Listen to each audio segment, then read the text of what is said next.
Sanibonani jikelele umhlaba wonke uyalibingelela ubaba uMhlanga, uyanibingelela ubaba kaNgonyungonyu, ubaba ohlala abaney'fiso zokulekelela abantu, asiza abantu emphakathini, abantu abafisa ukuthola imisebenzi, uhlala abasiza abantu abafisa ukuphatha ey'khundleni ezahlukene, uhlala abasiza abantu abaney'nkinga futhi emakhaya noma kumabhizinisi wabo abasuka bawenza. Uwumuntu osiza abantu, ongezelanga kakhulu ukuthi azogcila ekulapheni kokuthi ufuna ukuthi abantu bebuye nemali, ufuna ukuthi abantu abasize ngoba abantwana bakaNkulunkulu baney'nkinga ezahlukahlukene, bese umdali wethu wasekhipha thina esingama-traditional herbalist ukuthi sizobanceda njengodokotela besintu bamakhambi abasiza abantu. Thokozani, namhlanje anginako okuningi. Ngizonithulela izinto engikwazile ukuthi nami kulo nyaka njengoba uqala ka-2026 zizolekelela umphakathi. Ngikhalelwe kakhulu iy'nsizwa zingifonda left and right zithi mkhulu, imizi obaba iyafa emakhaya, mkhulu akusabhebheki omama bashiye emakhaya. Cha, ngiphethe nawo umbhebhandlovu. Umbhebhandlovu lona ikhubalo eliphuzwa umuntu wesilisa oluvulayo aliphuze, elikwazi ukuthi limkhulisela ngasese itotolozi lakhe likwazi ukuthi lima. Umbhebhandlovu uvula izinto la ezingayenzeki khona. Makuthiwa ibhulethi yakhe awusadubuli kahle, uyavula ukuthi udubule ushaye umntwana. Ngisho ngathi umuntu lapho uyaprotecta wenzani, umdubula lona hayi udubula phakathi.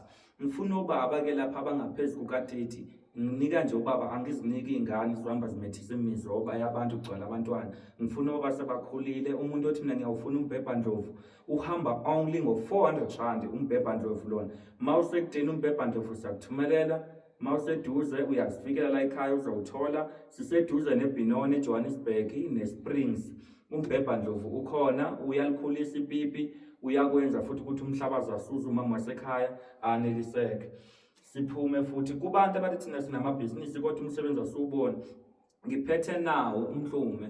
Umhlume lo ikhuba lengibuye nalekhaya eMozambique, libizela abantu abasuka bethi thina sinama-construction, thina sinama-tender, thina sinama-tuck shop, thina sinamabhizinisi. Mkhulu sifuna iy'nto zethu zihambe. Nawo umhlume, woza nawe sikulungiselela, sikugayela umhlume wakho, ukwazi ukuthi kubizela abantu kugcwale ekhaya, abantu babuye nemali. Siphinde futhi sikusebenzele ekhaya, sikuqinisele imali yakho ukuthi ingapheli esandleni sakho. Ungagcini udlele imizi ney'moto uthole ukuthi siwuhlele ekhaya. Asithi uke wayiphathi imali kwaRafu iyafika siyaphunyuka ezandleni zakho. Siyakubambela uRafu wakho lapho ungaphinde uphunyuke uhlale kuwena ezandleni. Umhlume lengibuye nawe ekhaya eMaputo ngale eMamboni. Bese ngiphinda ngibuya futhi kubantu abathi thina sehlushwe omama, asimshaye ngedliso lo mama lina, simshaye ngephupho lo mama owahamba yakudelelayo. Naye lento ngiyakucebulela, siyayishisa, siyambiza. Ngisho ngathi useZambia, useTete, ukwephi lo mama, useCape Town kodwa ukushila unenye indoda. Siyamshaya nje inquzi ingaphindi nje avukelwe, acabanga wena kuphela menquzi wakithi avela abona uNandusi ekhanda lakhe. Iza ke sikushayelene lo mama acabanga wena kuphela. Ngisho ngathi wakushiya ngamuphi unyaka, sizombuyisa ngenkani sikulungiselele yena. Ngidlule kubafana abancane abathi thina mkhulu usuyasilahla yini, sifuna ushuka mama uma banemali. Ngiphethe naku la ngihlanganisele khona kuleli empty. Leli empty leli ngithenga ibhottle yakwaPerfume, ngase ngihlanganisela ikhubalo lokubiza omama abanemali. Uyishaya kanjani ke lena out yami?